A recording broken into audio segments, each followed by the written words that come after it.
People, all right, yo, we got a death battle to check out. It's been a while since I've looked at one of these, and this one, honestly, shouldn't, to me, isn't even a matchup.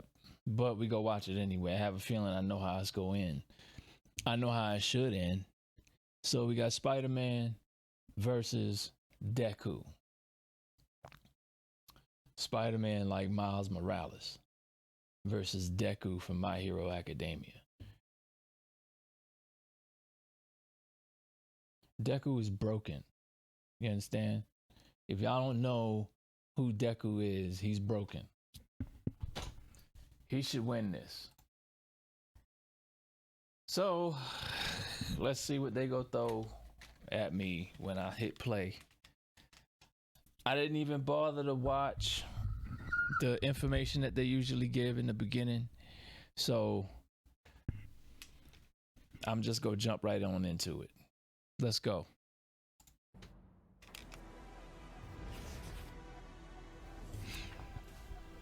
The whip.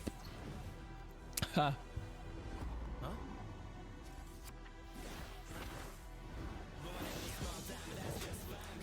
Yo! You're more man and less spider than usual. Whoa, I was looking for you. Care to show me what you can do? All right, new guy. First lesson, don't watch the mouth. Watch the hands. Now watch mine, Delaware! Ah!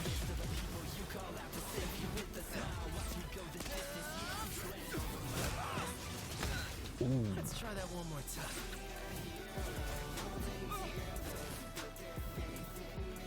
That was dope. I can't use my full power here. Gotta take this somewhere else. Oh, he's got them all unlocked. Oh! Man, I like that.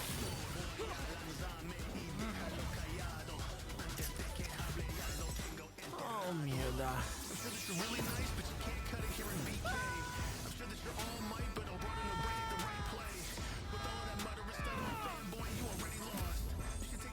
I moved us to an abandoned part of the city so we can go all out.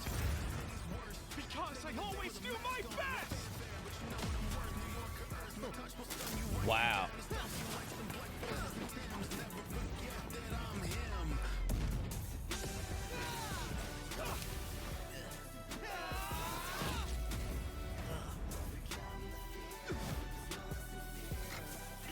If I'm gonna do my best, Oh, not gear shift. Come I on, gotta do man. my own thing.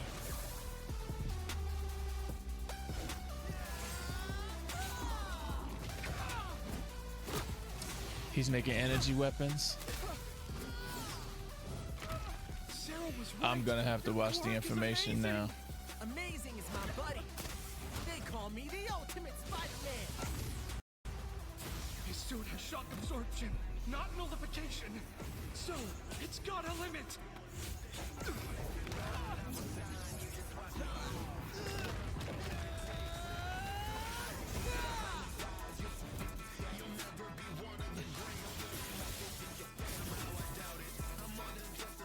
Saito. Death Bang! Go beyond!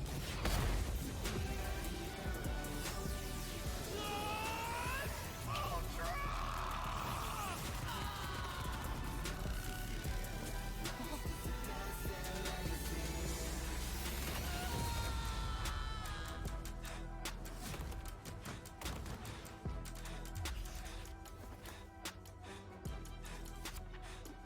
Spider-Man,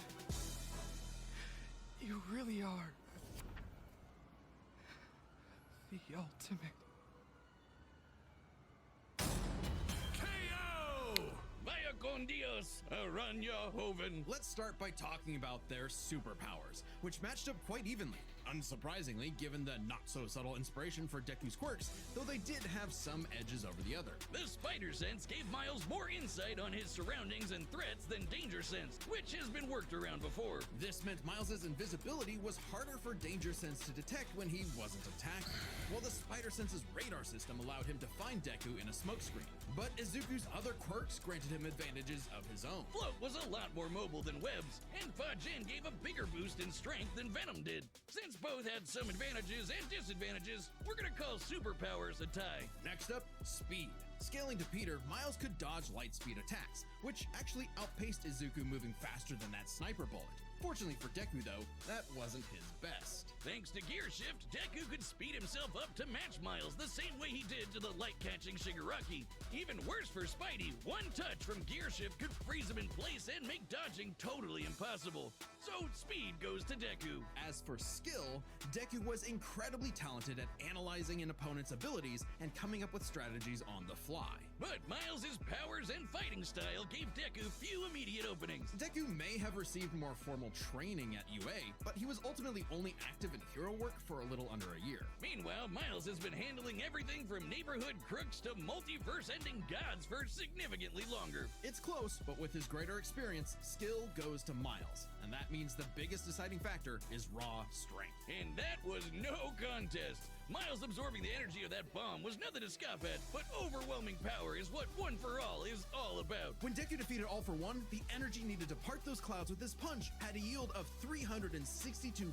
billion tons of TNT, smashing the bomb Miles absorbed out of the water. But it wasn't as simple as that. Miles is wearing a vibranium suit after all, so the question wasn't necessarily who was stronger, it was if Miles' suit was tough enough to continuously absorb Deku's blows. When the Falcon protected New York from that city-destroying blast, it had a yield of 546 megatons. Impressive, but Deku defeating All For One was still over 600 times stronger than Vibranium's limit. And Deku did that with One For All's embers, not the full package. And remember, the Vibranium in Miles' suit was much thinner than what Falcon and Black Panther had, making it unlikely it could absorb as strong of a blast.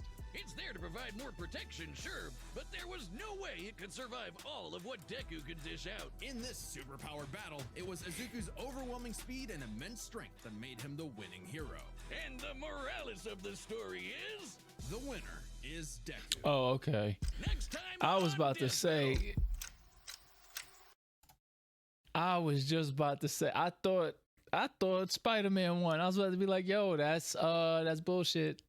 I disagree. I call bullshit because and I'm not shitting on Spider-Man either. Miles is a beast. You know what I'm saying? Miles is an absolute beast. But Deku is like I said, Deku broken. Deku has a bunch of other quirks that he's working with, but his strength overall, like if he really wanted to, he could have destroyed Miles.